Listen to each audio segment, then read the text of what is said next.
경제계 주요 뉴스입니다. 2차 전지업체 에코프로의 1분기 실적이 발표됐습니다. 영업이익이 동기 대비 3배 이상 늘어 오늘도 신고가를 경신하면서 급등 랠리를 이어갔습니다. 현대차그룹의 계열사 현대캐피코가 사우디아라비아의 자동차 회사인 시어에 6천억 원 규모의 전기차 부품 납품 계약을 앞두고 있습니다. 현대차그룹이 사우디 시장에 성공적으로 첫 발을 내디뎠다는 평가가 나오고 있습니다. 삼성 디스플레이가 이탈리아의 슈퍼카 브랜드인 페라리에 최첨단 OLED를 공급할 계획입니다. 삼성 디스플레이는 고급 스포츠카로 거래선을 넓히면서 OLED 중심의 전장 제품 사업 확대를 추진할 계획입니다. 세라젬이 지난해 수요 부진 속에서도 역대 최대 매출을 달성하며 바디 브랜드와의 격차를 벌리고 1위를 유지했습니다.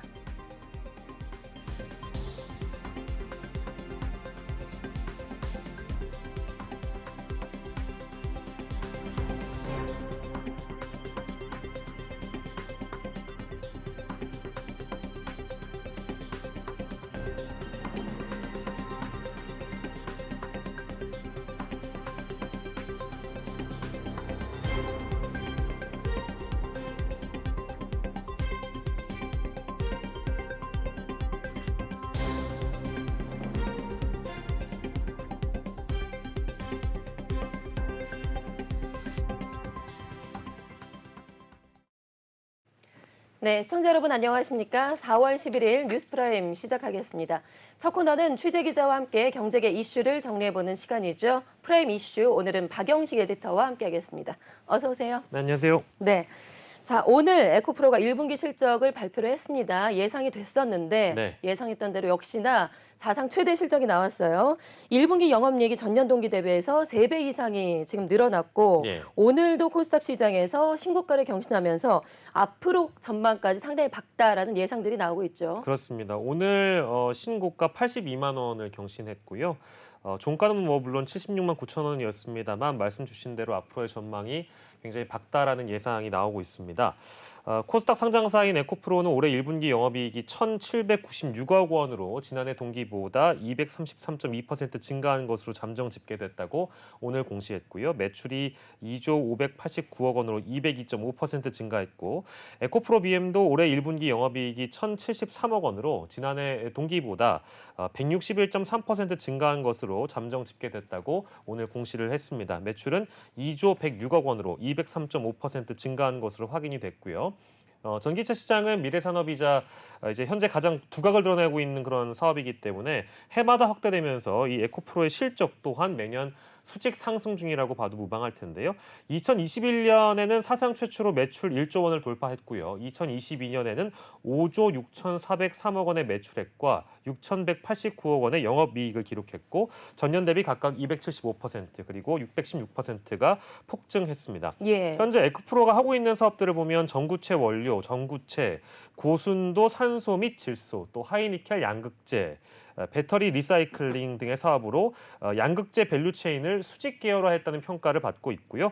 에코 형제, 나아가서 에코 패밀리의 성장이 과연 어디까지 갈 수 있을지 좀 주목이 되고 있는 상황입니다. 네, 그러니까요. 과연 어디까지 갈지 정말 궁금합니다. 네. 에코프로를 비롯해서 관련 기업들의 주가가 상당한 강세를 보이고 있는데, 자, 그런데요. 공매도가 지금 대거 몰리면서 이제 주가 상승의 막바지 아니냐라는 평가들도 좀 나오고 있어요. 네. 에코프로나 지금 에코프로 BM 둘 다 역대 최대 규모의 공매도 지금 거래가 대거 몰렸다고요. 네, 그렇습니다. 가격이 이제 떨어질 것이라고 베팅을 하는 걸 공매도라고 쉽게 이해하시면 될 텐데요. 예. 최근에 급격한 주가 상승세를 보이고 있는 대장주인 에코프로와 에코프로 BM에서 각각 역대 최대 규모의 공매도 거래가 몰린 것으로 파악이 되고 있는데요. 한국거래소의 발표를 보면 어제까지 에코프로와 에코프로 BM 주식에 대해서 무려 3천억 원이 넘는 공매도 거래가 이루어진 것으로 알려져 있습니다. 네. 우선 전날 에코프로에 대한 공매도 거래 대금이 1,165억 6,484만 원이고요. 이날 유입된 공매도 투자자들의 추정 매도 평균가가 69만 2,112원 선이라고 하는데 올해 들어 에코프로에 대한 일일 공매도 거래대금 최대치가 지난 3월 중순에 500억대였는데 이보다 무려 2배가 큰 규모의 공매도 폭탄이 하루 만에 쏟아져 나온 셈입니다. 예. 뭐 에코프로 BM도 사실 다르지 않은 상황인데 어제 하루 공매도 거래대금이 2,015억 5,175만을 기록을 했고요. 네, 어제 하루만 2천억이 넘는다고요. 그렇습니다. 예. 그러니까 뭐 오늘은 또 집계가 돼서 보도가 되겠습니다만 아무튼 대부분의 종목들이 그렇습니다. 공매도 주가 과열을 확신하면서 즉 이제 오를 만큼 오른 것 같다라고 판단한 공매도 세력들이 물량을 쏟아낸 것으로 일단 풀이가 되고 있고요. 네. 대량의 공매도 거래가 이루어졌던 만큼 향후 주가에 대한 어떤 하방 압력으로 작용할 것이다. 이런 분석들도 함께 나오고 있는 상황인데 다만 이 공매도 거래 증가에도 불구하고 주가가 내려가지 않으면 입장을 달리할 수 있습니다. 즉 쇼트 스퀴즈라고 해서 예. 주가 하락을 기대했던 공매도 투자자가 주가 상승을 견디지 못하고 발빠르게 다시 매수로 돌아서는 현상을 의미하는데요. 네. 이런 경우에는 주가가 다시 급등하곤 합니다. 네, 공매도에서 떨어지길 기다렸다가 음. 오히려 시장의 반응을 보고 다시 이제 매수를 하는 거죠. 사는 거죠. 그렇습니다. 예. 네. 증권가에서는 에코프로의 기업 가치에 대한 분석이 어렵긴 합니다만 네. 다수의 전문가들이 내놓고 있는 분석을 보자면 주가의 과열 조짐은 분명히 있지만 2차 전지 산업의 어떤 가능성, 성장 가능성이 여전해서 에코프로를 비롯한 에코 계열의 회사들은 당분간 강세를 보일 것이다. 이런 전망을 하고 있습니다. 네. 아침마다 시장에서 이런 얘기를 해요. 오늘도 2차 전지, 또 네. 차 전지라고 예, 예. 얘기하는데 맞습니다. 2차 전지 테마가 이렇게 증권 시장의 대세를 이루다 보니까 호재가 있어 보이는 기업의 관련주들의 주가도 이제 계속해서 상승을 하고 있습니다. 예. 그 중에 하나가 좀 특이한 게 자이글이에요. 네. 그러니까 자이글 하면 사실 고기를 굽는 그걸 말하는 거죠. 예, 맞죠? 예, 맞습니다. 예. 네. 왜 여기에 들어가 있을까요? 근데 이제 자이글도 이글이글했다라는 이제 그 표현의 보도가 가장 많이 본 보도 중에 하나였는데 예. 물론 이번 주 들어서 주가가 조금 빠지긴 했습니다만 이 자이글 같은 경우에는 2차 전지 소재가 분명히 있었습니다. 2차 전지가 얽히기만 하면 급등하는 호재를 누렸다고 봐도 무방할 텐데요. 지난 3월 이후로 주가가 600% 넘게 폭등을 했었습니다. 3월 2일 종가 기준을 예로 들면 4,250원에 불과했는데요. 자이글은 이후에 625.88%가 올라서 지난 7일입니다. 그러니까 지난주까지 26,600원의 거래를 마친 바 있습니다. 한국거래소에서 그래서 투자 위험 종목으로 분류를 해서 과열 양상을 보이고 있는 기업이기도 한데요. 지난달 연말 CM파트너의 2차 전지 사업부를 자이글이 인수했기 때문인데요. 그리고 예. 지난달 말에는 미국 버지니아주에 2차 전지 합작법인 설립을 위한 협의를 진행하고 있다. 이런 소식이 들리면서 주가가 급격히 급등했던 겁니다. 그러니까 제가 앞서 말씀드렸습니다만 2차 전지라는 소재를 스치기만 해도 시장에서 반응이 있을 정도로 투자가 몰리고 있는데 네. 또 IRA 세부 지침 발표 이후에 상승세가 더 2차 전지주 관련해서는 더 가팔라졌는데요. 그렇기 때문에 시장에서는 기대와 우려가 교차하고 있는 상황이다. 이렇게 보면 될 것 같고요. 개별 기업들의 가치를 좀 우리 소비자 여러분들이 잘 판단하셔서 투자자 여러분들이 잘 판단하셔서 현명한 투자를 하셨으면 좋겠다라는 권장을 좀 드리겠습니다. 네, 좀 꼼꼼히 따져보고 투자를 하셔야 될 것 같습니다. 네. 좀 주의하실 부분은 주의를 하시고요. 예. 자, 이어서 프라임 이슈 두 번째로 넘어가 보겠습니다. 자, 오늘 증권시장에서 주목을 받은 기업이 에코프로만 있는 것은 아니었습니다. 바로 지주사인 LS였는데요. 오늘 신고가를 또 경신을 하면서 주목을 받았어요. 네, LS는 얼마나 올랐을까요? 예, 52주 신고가를 마찬가지로 LS도 경신을 했고요. 네. 한국거래소에 따르면 장 초반에는 8만 100원에 거래를 되기도 했는데 장중에는 8만 3,700원까지 상승을 하면서 52주 신고가를 경신했습니다. 지주사들의 주가 중에는 뭐 괄목할 만한 성장을 보였다라고 봐도 될 텐데요. 지금 보시는 것처럼 8만 3,800원에 마무리가 됐네요. 네. LS 주가가 상승 동력을 얻은 건 유럽 전기차 시장 진출 기대감이 작용했기 때문인데요. 지난 1월 LS그룹 계열의 미국 전선 회사인 SPSX는 유럽 최대 무산소동 생산 기업인 독일 LNK를 인수했었습니다. 구자한 LS그룹 회장도 유럽 전기차 생태계 입지 강화를 위해서 취임 후 처음으로 해외 현장 경영에 나서서 주목을 받기도 했었는데요. 구 회장은 어제까지 독일, 폴란드, 세르비아의 SPSX 전기차용 권선 배터리 부품 및 통신 케이블 공장을 점검한 바 있고요.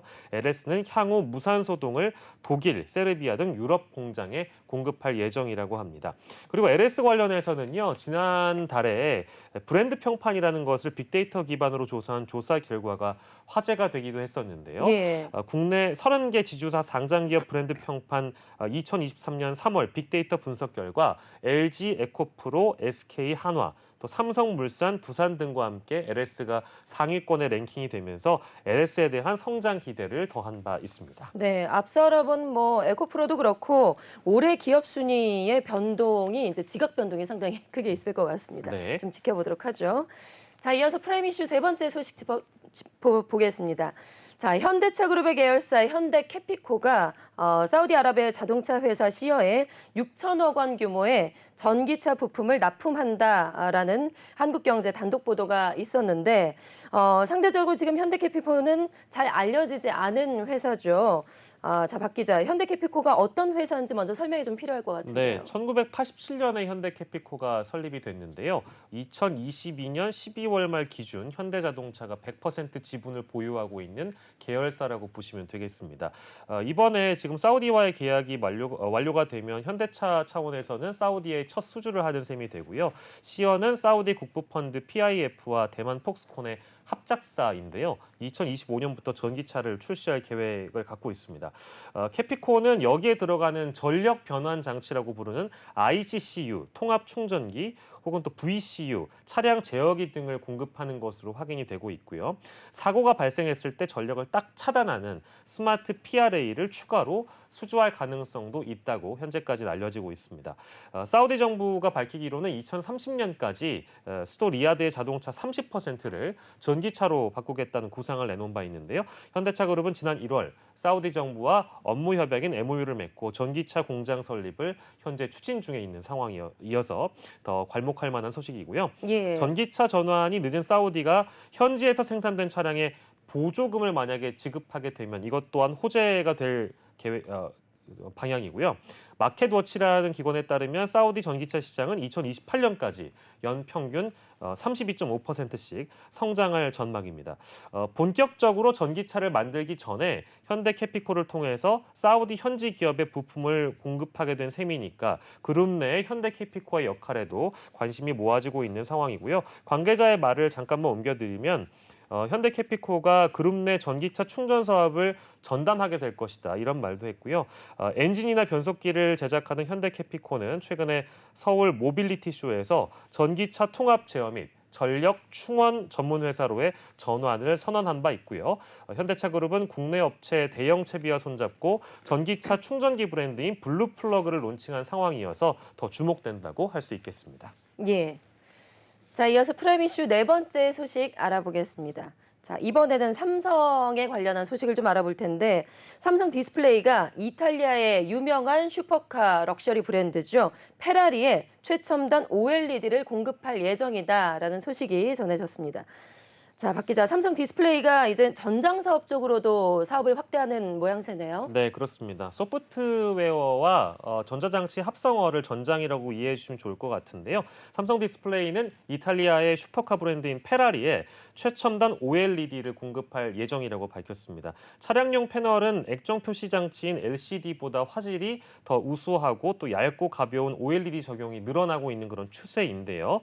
고급 스포츠카인 페라리로 거래선을 좀 넓히면서 OLED 중심의 전장 제품 사업 확대를 추진한다는 계획을 갖고 있습니다. 예. 일단 아산 캠퍼스에서 페라리와 협력을 하기로 하고 차세대 자동차 모델에 탑재되는 디스플레이 솔루션을 개발하겠다고 삼성 디스플레이가 오늘 밝혔는데요.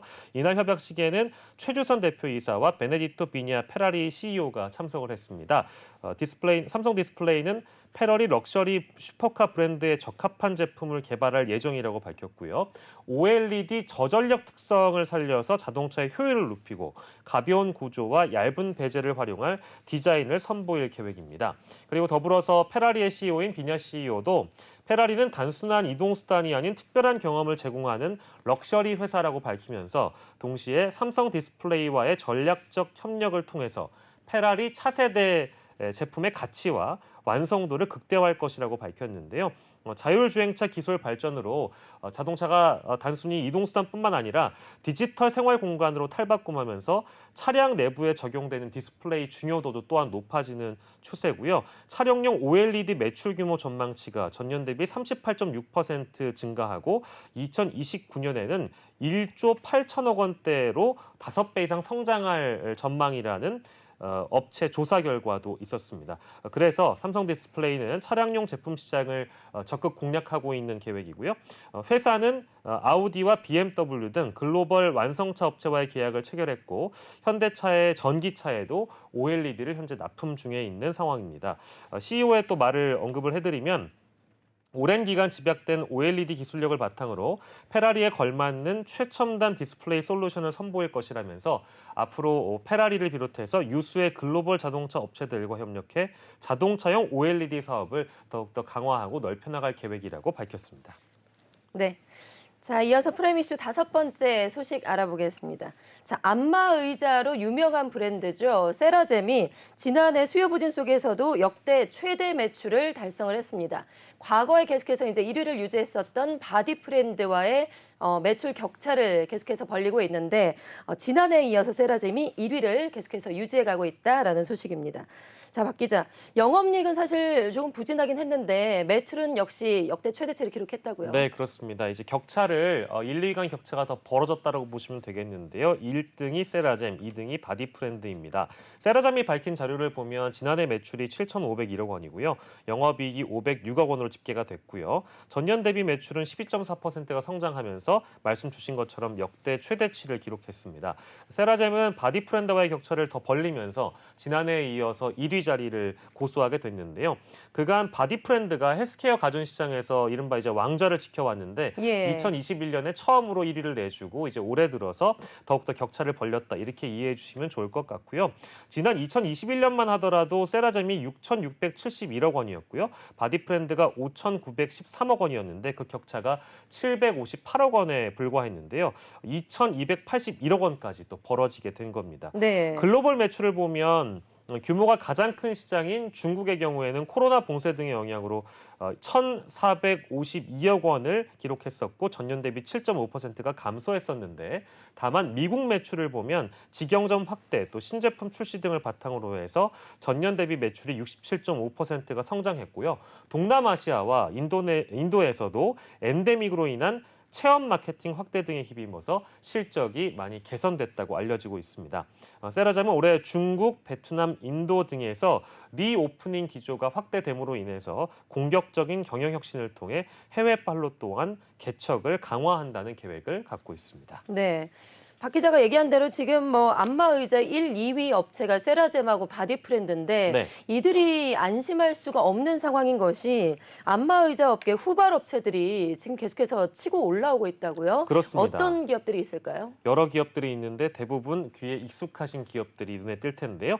세계 안마 시장은 일단 8조 원, 그리고 국내에도 1조 원대로 성장을 하면서 많은 기업들이 눈독 들이고 있는 사업 중에 하나라고 볼 수 있겠는데요. 예. 코웨이, 그리고 SK 매직, 쿠쿠 홈시스 등 이런 소형 가전 업체들이 안마 의자 시장에 뛰어들고 있습니다. 네. 코웨이는 지난해 말에 매트리스와 안마 의자를 아우르는 브랜드인 비렉스를 선보이면서 사업을 키우고 있는 상황이고요. 밥솥 면가인 쿠쿠는 최근에 사업 목적에 의료기기 판매, 제조, 수리업을 추가하면서 의료 기능을 접목한 안마 의자 사업에 본격적으로 나설 계획을 갖고 있다 이미 보도가 됐고요. 특히 이들 업체에는 기존의 정수기와 공기청정기 등 렌털 고객을 많이 확보하고 있기 때문에 안마 의자 사업에서도 고객 확보에 강점이 있지 않겠느냐 이런 전망이 현재 나오고 있습니다. 네. 자, 6번째 프라임 이슈로 넘어가 보도록 하죠. 이번에는 전기차 시장을 좀 짚어볼 텐데요. 최근에 전기차 시장의 가격 정책이 엇갈리면서 이게 좀 장기적으로 봤을 때는 어떤 회사가 유리할지에 대해서 전망 또한 엇갈리고 있는 그런 상황입니다. 자, 어떤 내용인지 좀 자세하게 설명을 해주실까요? 네, 일단 중심이 되는 거는 테슬라이고요. 그에 상응하는 기업은 현대차입니다. 테슬라가 적극적으로 가격 할인을 하면서 시장 저변을 넓히고 있는데 주력하는 반면에 현대차 그룹 같은 경우에는 가격 변동 없이 점유율을 늘려가는 방향으로 일단 가닥을 잡고 있는데요. 네. 자동차 업계는 궁극적으로 전기차 가격을 내린다는 데에 동의를 하면서도 테슬라와 같이 기존 차량의 할인 판매는 바람직하지 않다라는 분위기가 좀 팽배한 상황이다 이렇게 정리할 수 있겠고요. 완성차 업계의 얘기를 보면 테슬라는 최근에 모델 S와 모델 X의 가격을 각각 5,000달러, 약 660만 원 인하를 했고요. 모델 네. 3는 1,000달러, 모델 Y 크로스오버는 2,000달러 낮췄습니다. 상당히 많이 예, 내렸네요. 벌써 네. 올해 들어서 세 번째 가격 조정이어서 아, 소비자들에게는 좋은데 이게 네. 장기적으로 봤을 때는 과연 브랜드 평판에 좋겠느냐 이제 이런 대목이 있는 것입니다. 예.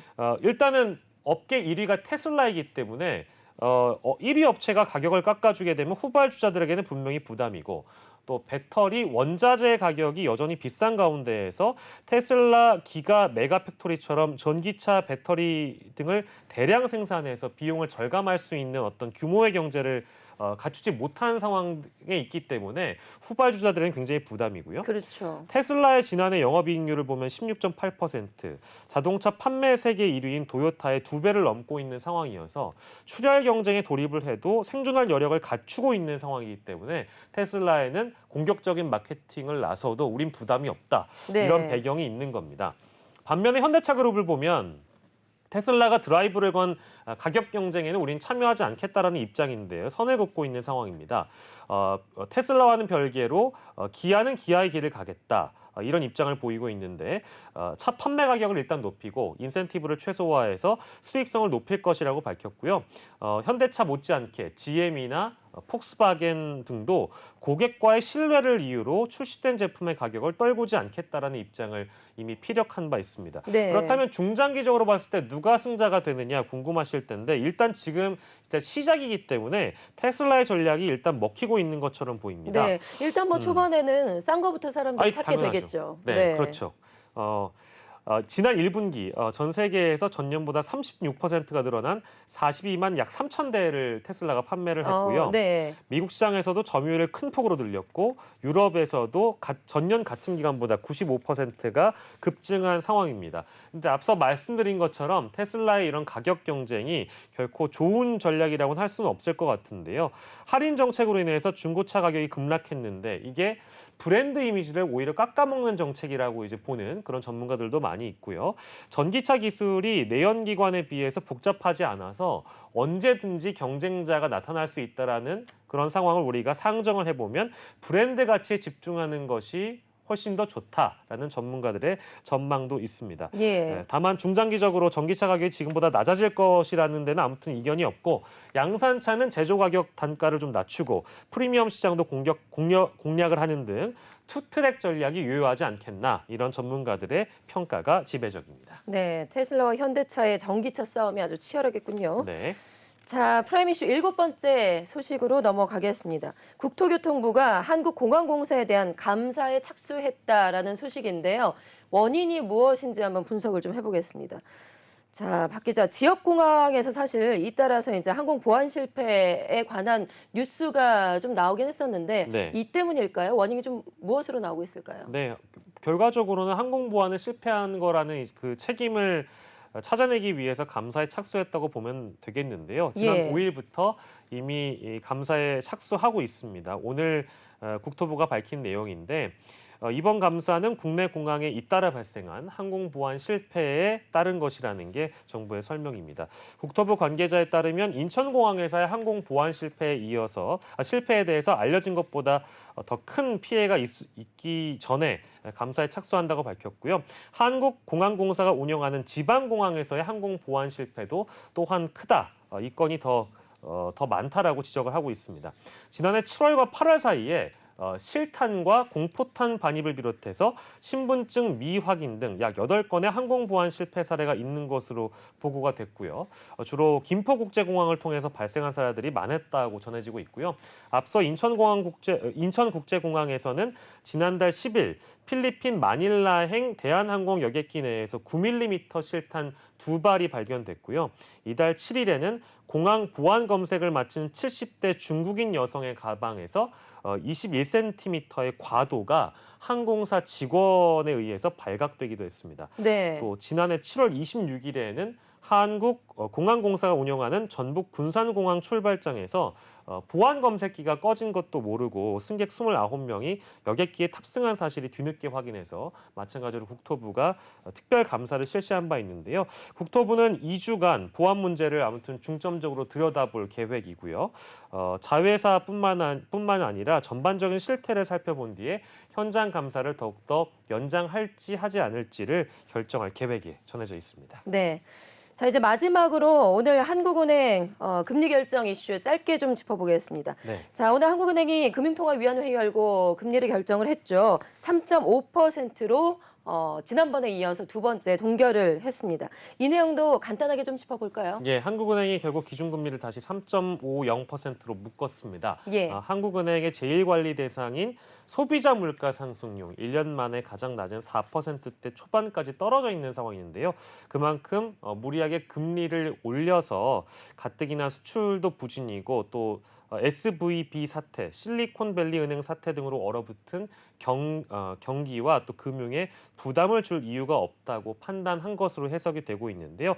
말씀 주신 것처럼 2월에 이어서 벌써 두 번째 연속 동결이기 때문에 1월 13일 이후에 3개월 가까이 3.50% 기준금리가 유지가 되면서 시장에서는 이번 인상기의 최종 금리를 3.50%로 보는 시각이 굳어지는 분위기입니다. 그러니까 다음번에도 더 올리지 않을 것 같다라는 이제 평가가 지배적인 상황인데요.